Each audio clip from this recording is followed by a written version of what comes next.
This came across my feed, and I realized it was meant to be. And Sash, the time is now for us to cook this ninja.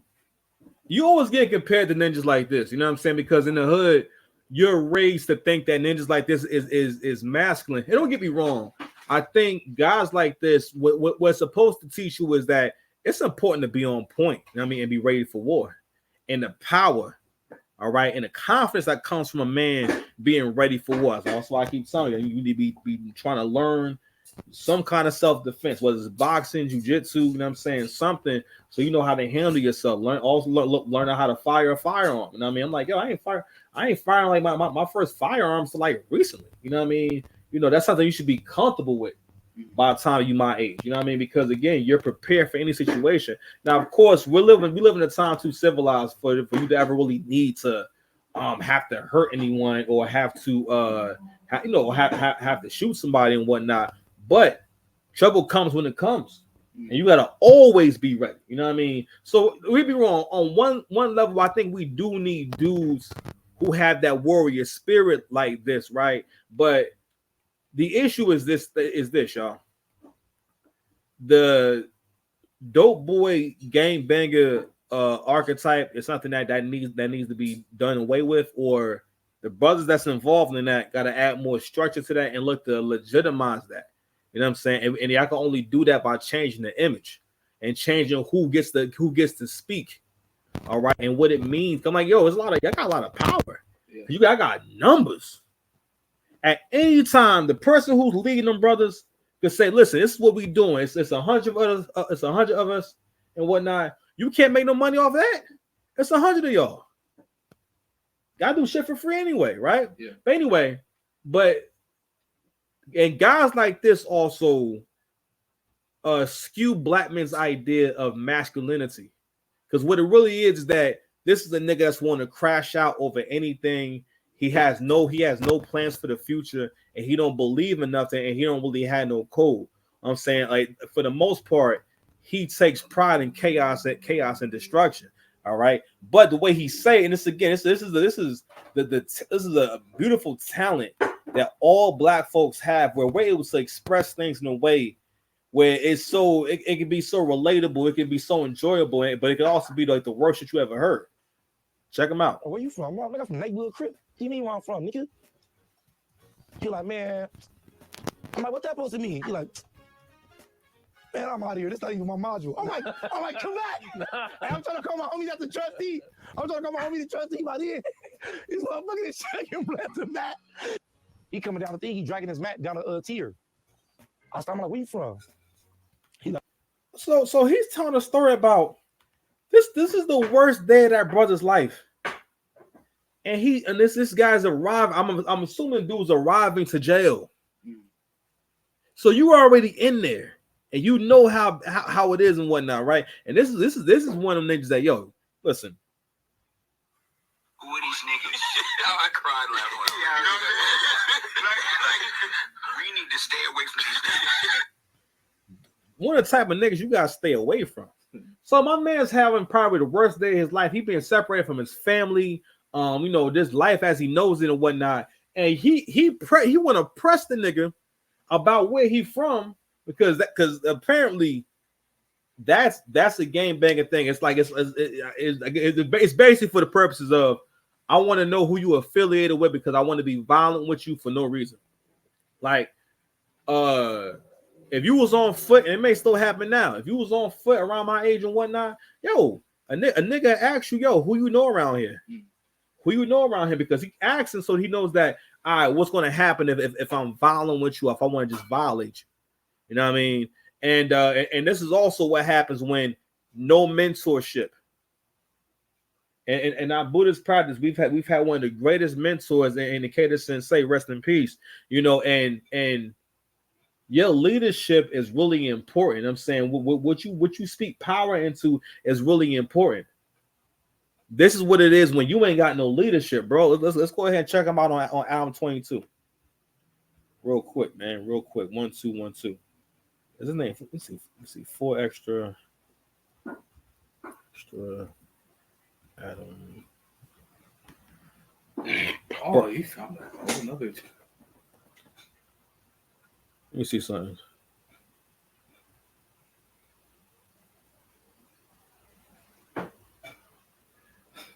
What's this thing doing?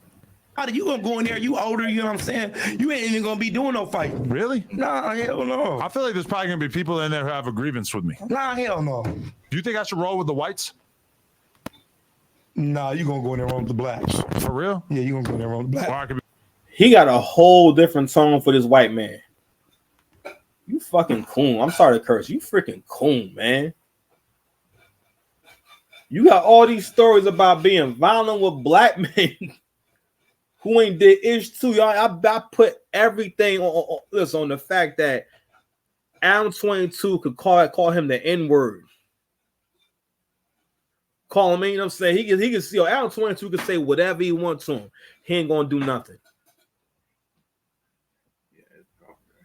I feel like if me and Sash met him, we might not. That's crazy. Niggas they can't survive meeting you. Yeah. You know, it's niggas who have not survived. When you were saying that niggas have not survived meeting you. He also tells this story about fighting 10. He's basically he's hood Hercules. He fought 10 men at one time. be Mexican. Huh? Hell, you could. Hold on, man. Hold on. Fight 10 dudes.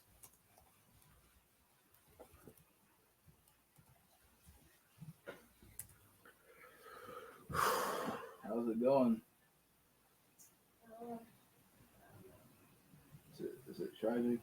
I was just there for a violation. So boom, they send me straight to the county jail. Boom, I get straight to the county jail. Boom, I go through processing. You have respect I bang on niggas. for Boop, bop, boop, bop. First, you ate a sandwich during my show. Oh, I ate the sandwich. But you still had the sandwich. You knew what time it was. And you still ordered a tuna fish sandwich. I didn't know what time I was coming here. You know? Yeah, but you didn't have to unwrap the sandwich. I You know what? But you was watching tables. You was waiting for the sandwich. But Ask the niggas where they from, pop. We get in the showers. I see another nigga with some shit on him. I see a op off the back. I see him. I'm like, where you from? I'm like, so you said you was in the showers asking niggas where they from. What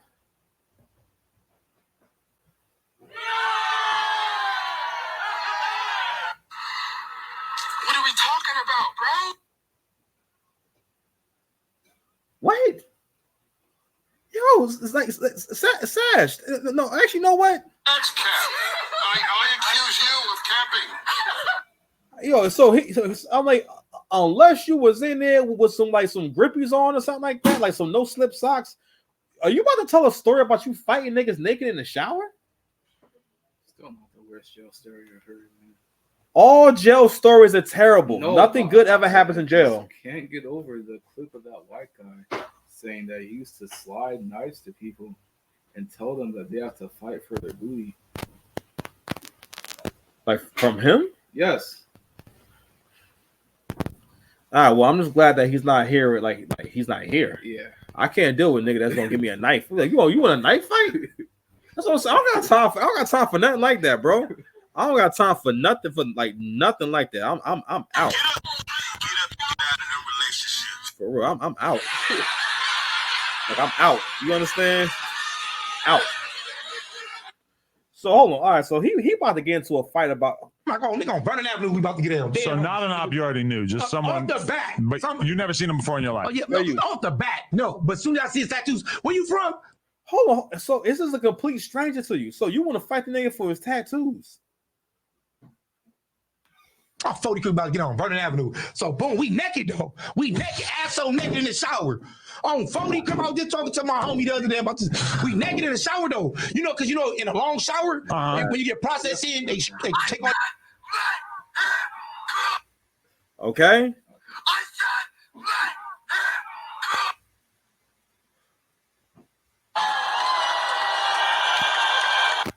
Your clothes off you, they put them in the thing, then they put you in this big long ass shower. Right. But y'all can take showers, then y'all get y'all clothes and you go around. Okay. So we in a long shower, we asshole naked, dead homies immediately. There's not like a rule against fighting while you're naked. Man, that's a West Side photo that get right up on you. Oh. So hold on, bro. this is what hip hop has come to.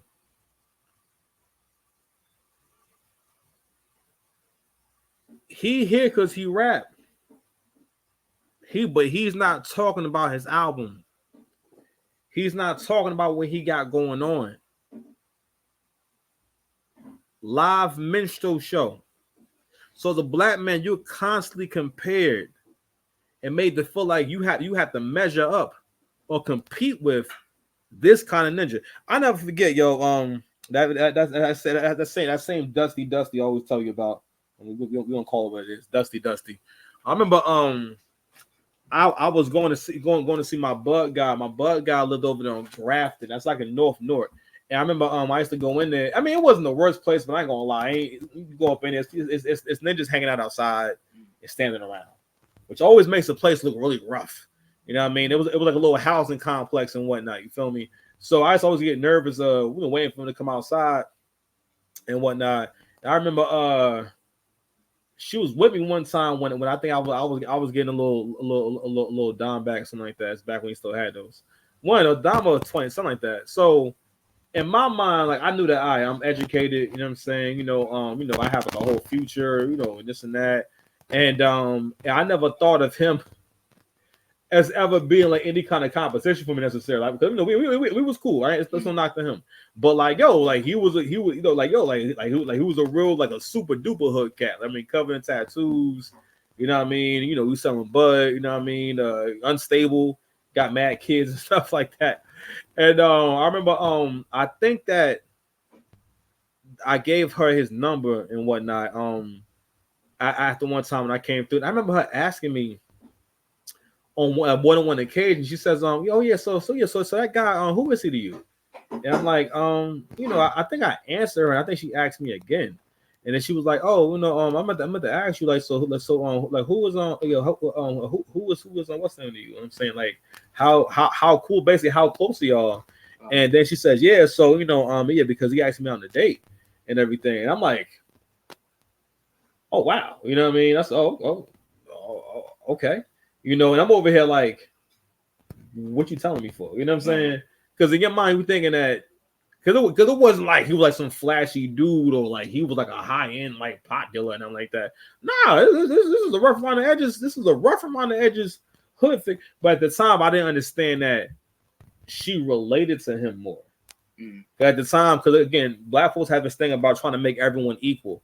Where, don't get me wrong, I think you should treat everyone like human beings, but you can't treat everyone like they're the same. No, we have to treat other people different based upon who they are and who they display themselves to be and where their character is at and where just listen, you gotta pay like you weigh, but trying to and we do this thing where, don't get me wrong, there's nothing wrong with helping someone and trying to be of assistance to someone, but you're wrong in elevating someone to a level that they haven't earned or haven't shown.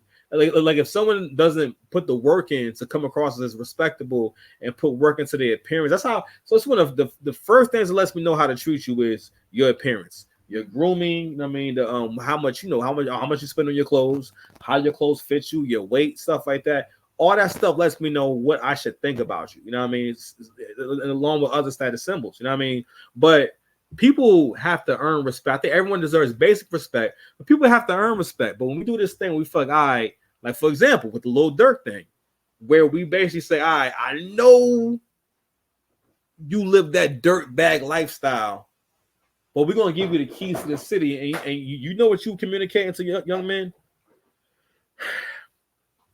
Is if they saw him doing it with his with him up there with his wife, and I think maybe his family was there, but with his wife and his kids, and he's in his late 30s, and he's at least wearing the suit, and don't get me wrong, he can wear what he had on, but looking grown and looking like he's way past that. Yeah, we know that he's not removed. He up there with blonde dreads. You ain't too far. You're not too far removed from that. You know what I'm saying? I think being out there with dreads, period, I don't like it. Stash the work. Don't worry, we're gonna land the plane. That kind of dude, we gotta start making this kind of dude not cool. You know what I'm saying? And speaking out more against this kind of shit. But let's go ahead and get back real quick to Duke right here. And this is a very pornographic story. boom, bam on the dead homies. I'll whoop him, knock him out naked, dead homies, off the back. It don't matter where you at in that motherfucker, off the back. Again, that is a stranger. Let's see what. I done rolled a Four lot of extra people. tales, jail I was in that story. motherfucker for a long time. I done rolled a lot of people. I rolled this one up. He coming down off the back. He come to the thing. He coming down the thing. He dragging his mat down the tier. I'm like, where you from? Your homies die, you don't never slide, it ain't adding up. I was just there for a violation. So boom, they send me straight to the county jail. Boom, I get straight to the county jail. You have to go to an enemy dorm. You mean what you mean? What happened? You go in there. If you don't go in there, we gonna whip your ass. You better go in there off the bat. I'm going off the bat. you Tripping. I like going to enemy dorms. That's the best time. You go in there. All blood. like I was saying before, I love me a super nigga with superpowers.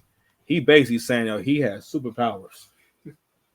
Anyway, bad leadership, you know what I mean? But this is the kind of nigga that gets attention, you know what I'm saying? Meanwhile, what black men are starting to pick up on is that, yo, like, there was like no love for like the productive like black male, you know what I mean? And that brings us back to this story right here.